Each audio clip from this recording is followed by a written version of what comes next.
এখন যেন ভুতুরে বাড়ি, অথচ সেখানেই বাস করছে কয়েকজন কলেজ পড়ুয়া ছাত্র। জেলার বিভিন্ন প্রান্ত থেকে আসা তফসিলি জাতিভুক্ত ছাত্ররা এই হোস্টেলেই থেকে চালিয়ে যাচ্ছে তাদের পড়াশোনা। শ্রীভূমি শহরের প্রাণকেন্দ্রে শিববাড়ি রোডে অবস্থিত একটি জরাজীর্ণ ভবন। বাইরে থেকে দেখলে সেটিকে যেন একটি ভুতুরে বাড়ি বলেই মনে হয়, কিন্তু বাস্তবে এটি তফসিলি জাতি পরিষদ পরিচালিত এসসি বয়েজ হোস্টেল, যেখানে তফসিলি জাতিভুক্ত ছাত্ররা থেকে উচ্চশিক্ষা গ্রহণ করে। হোস্টেল ভবনটির অবস্থা অত্যন্ত শোচনীয়। ভাঙাচোরা দরজা জানালা, জীর্ণ দেয়াল এবং অস্বাস্থ্যকর পরিবেশের মধ্যে দিন কাটাতে হচ্ছে ছাত্রদের। শৌচাগারের অবস্থাও অত্যন্ত খারাপ। সামান্য বৃষ্টিতেই হোস্টেলের চত্বর জলমগ্ন হয়ে পড়ে, ফলে ছাত্রদের দুর্ভোগ আরও বেড়ে যায়। মাত্র ১৫ টাকার এককালীন ফি দিয়ে ছাত্ররা এখানে থাকার সুযোগ পেলেও বিদ্যুৎ বিল তাদের নিজেদেরই বহন করতে হয়। বছরের পর বছর ধরে কোনো সংস্কার বা রক্ষণাবেক্ষণের কাজ না হওয়ায় হোস্টেলটি কার্যত একটি ভুতুরে বাড়িতে পরিণত হয়েছে।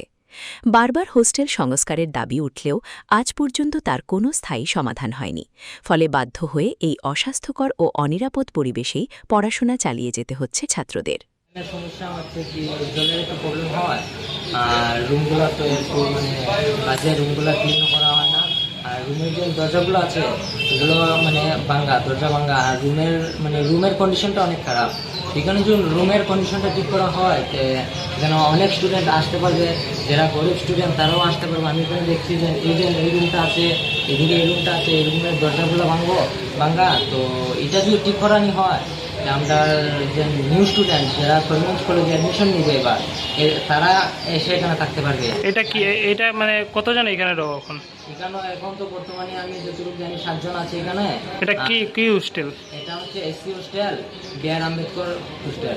তো এখানে আরেকটা প্রবলেম আমি দেখছি যে এখানে এই যে ড্রেনের মধ্যে অনেক জল জমে থাকে। ড্রেনের মধ্যে জল জমার কারণ হলো এই যে সামনে একটা ড্রেন আছে, মাস্টার ড্রেন। এই মাস্টার ড্রেনের মধ্যে অনেকগুলো প্রতিবেশী যারা আছে, হোস্টেলে প্রতিবেশী যারা আছে, তারা আসলে কি করে রাত্রে এই জায়গার মধ্যে জাবরা ফেলায়।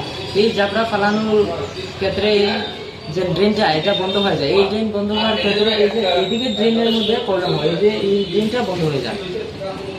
এখানে দেখতে পাচ্ছেন যে আপনারা এখানে জল জমে থাকে। তো এখানে যে ড্রেনটা সামনে একটা মাস্টার ড্রেন আছে, মাস্টার ড্রেনের মধ্যে প্রতিবেশী যারা আছে তারা সব জাবরা ফেলানোর ক্ষেত্রে এই মাস্টার ড্রেনটা বন্ধ হয়ে যায়। তো মাস্টার ড্রেন বন্ধ হওয়ার ক্ষেত্রে আপনাদের যে এই ড্রেনটা আছে এই ড্রেনটাও বন্ধ হয়ে যায়। সেকেন্ড আরেকটা প্রবলেম হচ্ছে যে এখানে ইলেকট্রিসিটি। আজকে আমরা হোস্টেলেও আইসি, অনেক খারাপ অবস্থা এই হোস্টেলে। আমরা দেখছি দরজা জানলা ভাঙ্গা, ওয়ারিংয়ের সমস্যা। এছাড়া আমরা এটাও জানছি যে একটু বৃষ্টি দিলে বলে ফ্লাড হয়ে যায় হোস্টেলের। তারপরে ড্রেনের সমস্যা আছে। আমি একটা কথা বলতে চাই যে এমপিও পড়িয়া গেছে, আমরা মধ্যে কারেন্ট এমপিও পড়িয়া গেছে। টাইম যে হোস্টেলে পড়িয়া গেছিলো, ওই হোস্টেলে এত দুরবস্থা খাটায় না। বহুত রাজনৈতিক দলের মানুষরা দেখছি ভিজিট করে, কিন্তু আলটিমেটলি কোনো লাভ হয় না। এটার লেগে আজকে আমরা আইসিআর প্রশাসনের কাছে স্ট্রিক্টলি হইয়া যে আজকে কোনো স্টুডেন্টের যদি কোনো অঘটন ঘটে বা স্টুডেন্টের কোনো যদি অসুস্থ হয়ে যায় বাজে কন্ডিশনের লেগে, এর দায়িত্ব কে লইবে? তখন তো দায়িত্ব লইতে হবে। স্টুডেন্টের প্রবলেম হয়, তার লেগে আজকে আমরা এখানে আইসিআর প্রশাসনের কাছে এটা তুলিয়া ধরলাম যে হোস্টেলের রিকনস্ট্রাকশন করা হোক, এটা পুরো চেঞ্জ করতে লাগবে। দরজা জানলা সব ভাঙবে, সব চেঞ্জ করতে লাগবে। হোস্টেলটা নতুন করে বলতে লাগবে, স্টুডেন্টের কোনো অসুবিধা হয়।